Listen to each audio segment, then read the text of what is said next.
नहीं, ये धोखे से किए गया बात है। धोखे से किए गए आक्रमण की तो कोई भी मुकाबला नहीं कर सकता, लेकिन आमने सामने लकीर खींच के अगर मुकाबला करने की बात आए तो याद करें मनुवादी लोग भीमा कोरेगांव की घटना, जहाँ 500 सैनिकों ने मारे 28,000 पेशों की सेनाओं का कत्लेआम कर दिया था। हम उसके वंशज हैं, लेकिन जब धोखे से वार करें तो धोखे से उसके कोई हम मुकाबला कोई भी नहीं कर सकता। लेकिन आपके संगठन में हजारों युवा हैं, आप भी सुरक्षा मांग रहे हैं सर। नहीं, सुरक्षा हम इसलिए मांगेंगे, हम संविधान में विश्वास करते हैं। संविधान यदि नहीं होता तो हमें सुरक्षा मांगने की जरूरत नहीं थी। आपके युवा नेता मूंछों में अंटा देते हैं, तलवार लहराते हैं, बंदूक लहराते हैं कार के ऊपर चढ़ के। मैं उनसे कहूंगा कि ऐसा ना करें, क्योंकि हम संविधान से लड़ने वाले लोग हैं। मूंछों की ताव दीजिए, लेकिन बाबा साहब ने नहीं कहा तलवार से लड़ने की बात है। हम कलम से लड़ने वाले लोग हैं। बाबा साहब ने जो मार्ग दिखाया हमको, उस मार्ग पे चल के हम इनका मुकाबला कर सकते हैं। जितने भी नेता हुए हैं बहुजनों के, चाहे बाबा साहब, काशी राम, मायावती, कोई यहाँ पर नहीं आया था जंतर मंतर पर सुरक्षा मांगने के लिए। नहीं, लेकिन हमको इसलिए संविधान है भारत का इसलिए आना पड़ा, क्योंकि संविधान ये व्यवस्था देता है कि अगर किसी को खतरा होता है तो देश का संविधान प्रत्येक नागरिक की रक्षा की गारंटी देता है। इसलिए हम जंतर मंतर में इकट्ठा हुए हैं और भारत सरकार से मांग करते हैं भाई चंद्रशेखर आजाद की जान माल को बहुत बड़ा खतरा पैदा हो गया है। आगे भी हम ऐसे जातिवादी लोगों के आक्रमण से हो सकता है, इसलिए उनको Z+ सुरक्षा दी जानी चाहिए। सर, दिल्ली के जंतर मंतर पर आज भीम आर्मी और आजाद समाज पार्टी का संयुक्त आंदोलन है, इसका क्या मकसद है पूरे आंदोलन का? देखिए, भारत के पूरे बहुजन समाज को जानकारी है कि गत 28 जून को उत्तर प्रदेश के देवबंद में जिस प्रकार से भाई पे 4 आरोपियों द्वारा उनकी हत्या करने की नीयत से कातिलाना हमला करके गोलियां चलाई, गनीमत ये समझे बहुजन समाज के लिए कि भाई उस दिन बच गए और हमारा एक राष्ट्रीय नेतृत्व को बहुत खतरे में जाने से हम आज सब महसूस कर रहे हैं। लेकिन आपके जो नेताजी हैं वो तो भीम आर्मी चलाते हैं, एक संगठन चलाते हैं जिसमें आर्मी। सर, जो चंद्रशेखर आजाद हैं उनके साथ में हजारों युवा चलते हैं, काफिला चलता है गाड़ियों का, उनको भी सुरक्षा की जरूरत पड़ गई है आज के जमाने में, जबकि योगी जी कहते हैं कि उत्तर प्रदेश में बदमाश है ही नहीं। हम इंसान में विश्वास नहीं करते, अहिंसा में विश्वास करते हैं। हमारे भीम आर्मी सुरक्षा के लिए है, लेकिन ये नहीं कि किसी को दूसरे को मारे।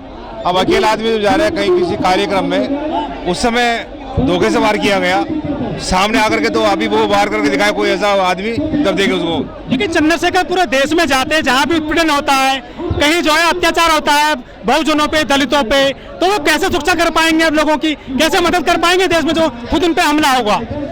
इसीलिए सत्ता में भागीदारी इतनी आवश्यक है, तो आजाद समाज पार्टी उन्होंने बनाई है, उसी आधार पर हम सत्ता में भागीदारी लेंगे, बहुजन को राज कराएंगे, तब आवश्यकता नहीं पड़ेगी हमें सुरक्षा की। कुछ लोग ये कहते हैं कि भीम आर्मी तो बढ़िया थी, सामाजिक संगठन था, लेकिन जो पार्टी बनाई है उससे बहुजनों के वोट बढ़ जाएंगे और भी भविष्य में। नहीं, ऐसा नहीं, बिल्कुल भी मैं इससे सहमत नहीं हूँ, क्योंकि हमने भाई चंद्रशेखर आजाद ने भीम आर्मी तो सामाजिक संगठन बनाया निश्चित रूप से, लेकिन सामाजिक संगठन के द्वारा राजनीतिक अधिकारों का संरक्षण किया जाएगा, क्योंकि जब तक सत्ता हमारे पास नहीं होगी तब तक हम इनका जो आज हम जो जलसा कर रहे हैं ये करने की जरूरत नहीं पड़ती। सत्ता वह चाबी है जिससे हर ताली के बहुजनों की पहले से ही बहुत सारी पार्टियां हैं देश में, उनको वोट दे दीजिए आप इकट्ठे होकर के। ऐसे तो मनवादियों को 3000 पार्टियां हैं, उनका बहुत सारे पार्टी है, नेता है, लेकिन वोट मोदी को ही मिलता है। आज आप देख रहे हैं भाई चंद्रशेखर आजाद के साथ में राजेंद्र गौतम जी आ रहे हैं, RLP का जो नेता आ रहे हैं, समाजवादी पार्टी के नेता आ रहे हैं, और बहुत सारे दलित नेता भाई चंद्रशेखर आजाद को समर्थन दे रहे हैं। ये इस बात का प्रतीक है, समय आने पर पूरा दलित समाज एक होगा और वोट की चोट के साथ इनका मुकाबला करेंगे। सत्ता में जाएंगे वो, बिल्कुल बिल्कुल। जब सत्ता की लड़ाई होगी हमारी, गठबंधन वालों ने बुलाया ही नहीं अपने पार्टी में शामिल करने के लिए। वो गठबंधन वाले आजकल जैसा देख लेंगे अपने यहाँ बुलाएंगे, इसकी चिंता आप हमको नहीं करनी चाहिए। एनडीए में 38 पार्टी है, उनमें से 25 पार्टी के बाद कोई सीट नहीं है।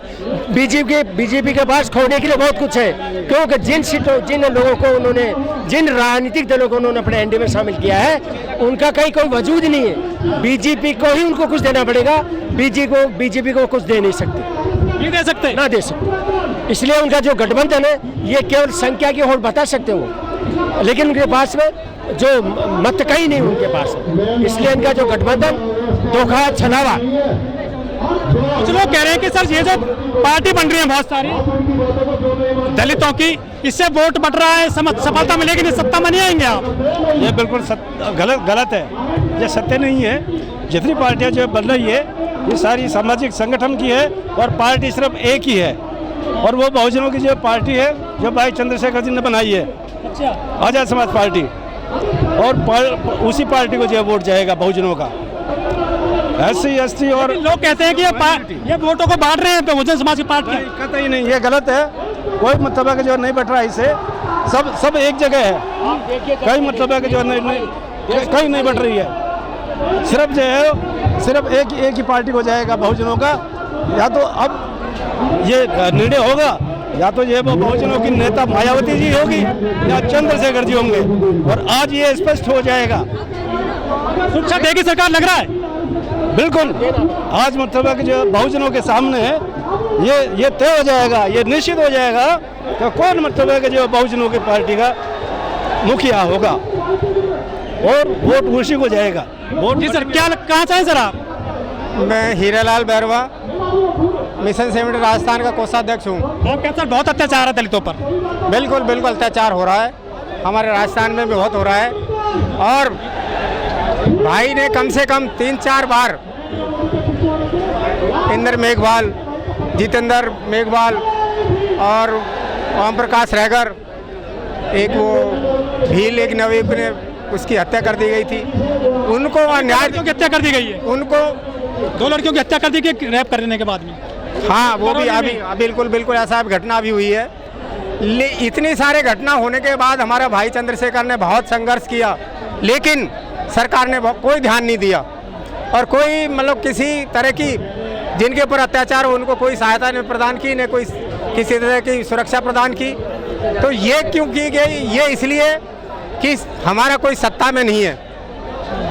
सत्ता में इसीलिए आप ये कह रहे हैं ना कि पार्टी ये क्यों बढ़ाई, बहुजनों की पार्टी बहुत है, लेकिन जो बहुजनों की पार्टियां हैं वो सब एक तरह से उनके मुंह पर पट्टी बंधी हुई है पार्टी की। मतलब उनके वो चमचा युग जो कहा था काशीराम जी ने, वो चमचे हैं सारे। कांग्रेस में नहीं है क्या बहुजन? तो ये भी दूसरे के यहाँ जा रहे हैं। कांग्रेस में नहीं है, बीजेपी में नहीं है, लेकिन समाज पार्टी के आवाज नहीं उठाते हैं। ये अखिलेश के पास गए थे एक सीट मांगने के लिए उत्तर प्रदेश में। सीट मांगने नहीं गए थे, ऐसा है। देखो अभी हमारी पार्टी नई है, हमें अगर किसी के सहयोग से अगर हमारा बहुमत बनता है और सत्ता में हमारी भागीदारी होती है तो सहयोग मांगने से कोई बुराई नहीं है। मैं तो ये कहता हूँ सत्ता में भागीदारी पहले होनी चाहिए, और दूसरे हमारा ये उद्देश्य होना चाहिए कि जो पार्टी हमारे हक अधिकारों को लूट रही है, हमें हमारा अत्याचार कर रही है, जो उस पार्टी को सत्ता से बाहर कैसे करें, ये मुख्य उद्देश्य होना चाहिए। ये उद्देश्य है, इसलिए ही हमारे भाई चंद्रशेखर ये इतना प्रयास कर रहे हैं। अगर अखिलेश जी के पास गए तो उनका उद्देश्य यही था कि किसी तरह से बीजेपी नहीं आए, लेकिन अखिलेश जी इस बात को समझ नहीं पाए। अखिलेश जी थोड़े से उन समय उनको शायद इस तरह का वो था कि भाई मैं बिना किसी अलायंस के ही मैं जीत जाऊंगा, मेरा बहुमत हो जाएगा। अगर उस टाइम उन्होंने ये गलती नहीं की होती, भाई को अगर शरीक कर लिया होता, उनके अनुसार अगर 2-5 सीटें भी दे दी होती, तो आज उत्तर प्रदेश की दूसरी ही सरकार अखिलेश की ही होती। तो ये आप जो कह रहे हो कि ऐसे पार्टियां क्यों, वास्तव में हमारा क्या है, मतदाता जो अभी समझ नहीं पाया है कि वोट की कीमत क्या है। हम किसी के नाम पर वोट दे देते हैं, लेकिन ये नहीं देखते कि वो पार्टी हमारा भला कितना कर रही है, उस पार्टी में हमारे हितैषी कितने लीडर हैं। ये हम हमारे वोटों पर जो चुन के जाते हैं, हमारे जो बहुजन समाज के MP हैं, क्या वो हमारे हक अधिकार के लिए बोलते हैं? कभी आवाज़ उठाई? आप तो देखते हो, आपने कभी ऐसा देखा कोई ऐसा SC ST OBC का MP बोला हो? जब इतने राजस्थान में, भारत में पूरे इतने जुल्म जाति होती हैं, क्या कोई एक भी ऐसा MP मंत्री बोला क्या? सिर्फ एक इसमें दिल्ली सरकार में भाई राजेंद्र